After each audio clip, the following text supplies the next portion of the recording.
Well, the nice thing about Beacon Rock is it's a sheer rock face.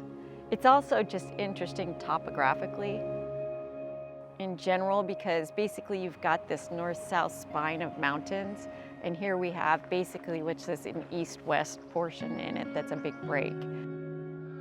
We also get the winds that really push either eastern birds towards the west or western birds towards the east, depending on which way the wind's blowing. My name is Cindy McCormack. I've been a birder probably since college, so late, probably 1991-ish. But I started birding in the gorge with the local Audubon group. And it's a great variety of habitats, and what's not to like about the gorge.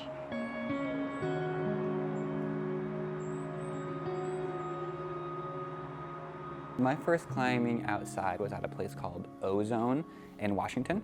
It's definitely scary sometimes, especially on a very exposed wall. As you do multi-pitch climbing, especially you're climbing up and you can just see the ground. My name is Joel Benner. My recreational sport is climbing. I've been climbing since 2018, so about 7 years now. I climbed a little bit as a kid, summer camps, of course in college, and I always liked it, but was never accessible.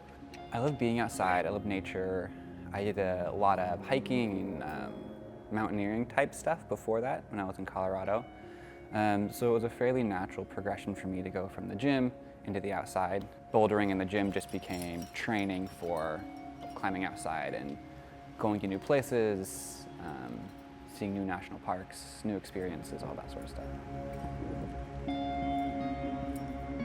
My name is Ryan Reynolds. I am a park ranger with Washington State Parks. So each spring, Washington State Parks, we close the south face of the Beacon Rock, as you see behind me, to rock climbers. This generally happens from about February 1st to July, and this is to protect the peregrine falcons. So Beacon Rock south face has a fantastic habitat for peregrine falcons to nest on.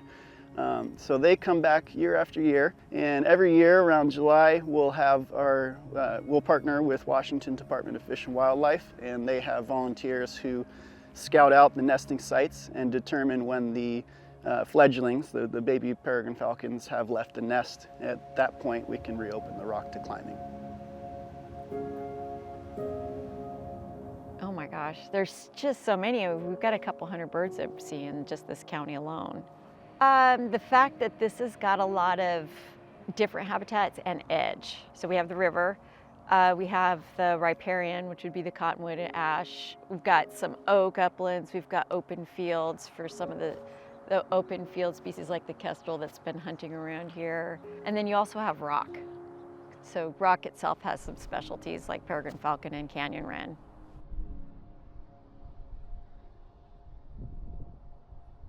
Beacon Rock is closed for peregrine falcon nesting through large portions of the year, so they block off part of the rock there.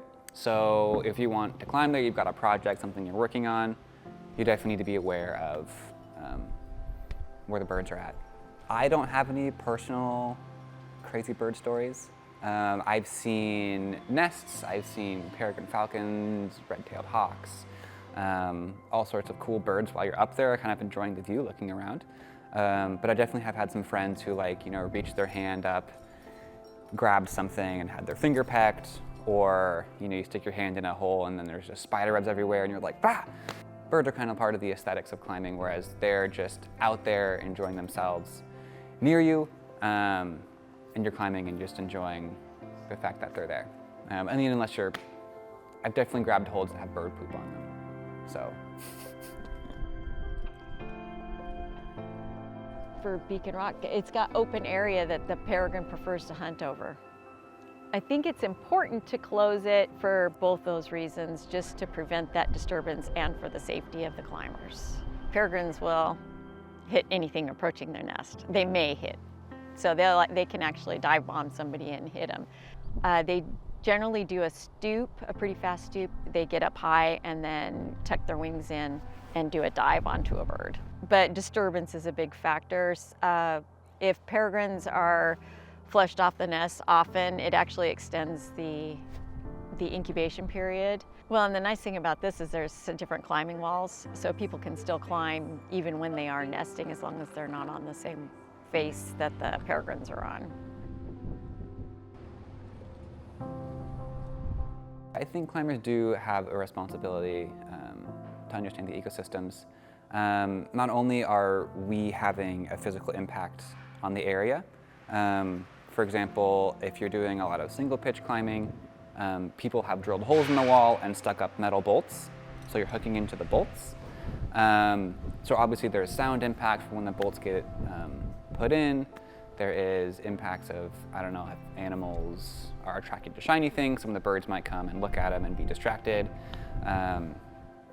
But also depending on where you are, we can have an even stronger impact on the rock itself. I'd say if you look at birds, that you're a birder. So even if you're not into it as in depth as some people are, becoming aware of birds, I think, makes you a birder. And I would think that most climbers, depending on how much they're concentrating on their climb, would notice if there's a bird on the wall with them. So I guess the definition is very, very flexible. For the gorge itself, there's actually not that many people that bird it regularly. So seeing more people going and birding it, so we have a little bit better idea of what things are happening would be great. eBird is a big citizen science project that is basically worldwide. And it basically encourages them to make lists so we can kind of keep track of how birds are doing. So eBird has different types of lists. We have stationary, traveling, and incidental. While a climber was sitting on that ledge doing nothing but looking at birds, then they could run a really short list, which is actually quite beneficial to the project. Just go ahead and do a 3-minute count of all the birds they're seeing. It's actually quite good. Any data helps. Yeah, I think there's a lot of potential for climbers to help monitor. A lot of times if you're trying to count bird nests or monitor nesting sites, you have to climb to get up there. And so either getting climber volunteers or employees that are willing to climb up those things to either count nesting sites, place surveillance, or take numbers of eggs, like all of that kind of stuff, I think is very useful for the science community. So it's in the climber's interest to help protect bird nesting, because that also means that the wall is going to be protected when the birds are gone for them to climb on. You know, so it kind of is it's a win-win for the birds and the people. We have a wonderful climbing community. A lot of the different types of climbing that go up the south face of the rock, they will generally take all their gear with them. You know, there's fixed routes up there on the rock that have pre-established anchor points. So we used to have a climbers committee here. We would talk about which routes need improvements, and we would get volunteers to go up there and remove those older fixed anchor points and replace them with newer, better material. We're looking to reinstate this climbers committee. It's something that we would really like to partner more with on the climbers community to improve the recreation here at Beacon Rock State Park. I would love to see more people getting into the gym space. That's why we offer a lot of classes here to help train climbers' technique, build confidence while they're climbing here. But also what would be really great is more of a pathway from the gym to the outdoors. Like I was saying, you need a lot of gear, you need to know someone, you need to meet someone who has the knowledge, has the gear, and is willing to help you out. So it would be great if there was a more accessible way to get from the gym to the outdoors. But I think this can be a great way to help get people into outdoor spaces, which generally gets people enjoying outdoor spaces, and then wanting to do more to protect and preserve those places. When you're out there and you're using them and you're seeing them, especially over long periods of time, you can see the degradation happening.